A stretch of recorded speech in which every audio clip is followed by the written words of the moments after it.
Magandang araw po sa lahat ng ating mga tagapanood. Narito ang latest weather update ngayong araw ng Miyerkules, February 7, 2024 at sa mga susunod pang mga araw. Patuloy na nakakaapekto ngayong araw ang easterlies sa silangang bahagi ng ating bansa, samantalang localized thunderstorms naman ang nakakaapekto sa natitirang bahagi ng bansa.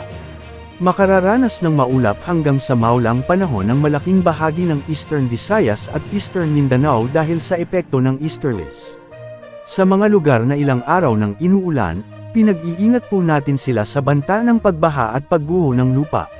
Maulap na kalangitan na may mga pag-ulan ang mararanasan sa mga lalawigan ng Batanes, Cagayan, Isabela, Quirino at Nueva Vizcaya, habang maulap na kalangitan na may mahinang mga pag-ulan ang inaasahan sa Apayao, Abra, Benguet, Mountain Province, Ifugao, Kalinga at Aurora dulot ng hanging amihan.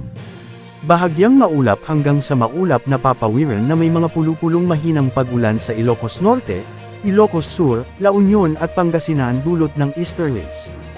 Bahagyang maulap hanggang sa maulap na kalangitan naman na may pulupulong pag-ulan o pagkidlat pagkulog ang inaasahan sa Bicol Region, Northern Samar, Oriental Mindoro, Marinduque at Romblon.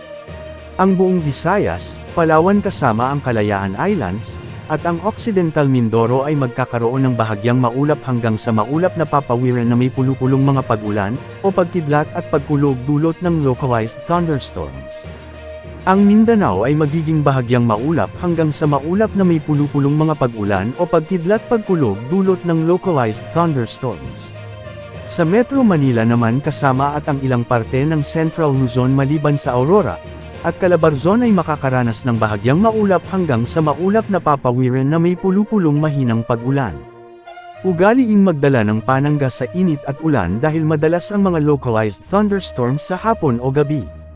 Para sa mga kababayan naman nating mga manlalayag at mangingisda, good news dahil walang inaasahang gale warning hanggang sa mga susunod na araw. May bagyo ba sa mga susunod na araw? Magandang balita dahil ayon sa latest wind forecast ng mga global models, wala namang inaasahang mamumuong sama ng panahon o bagyo na maaaring makaapekto sa bansa sa mga susunod na araw. Maging handa sa bawat oras dahil minuminuto ay nagbabago ang panahon.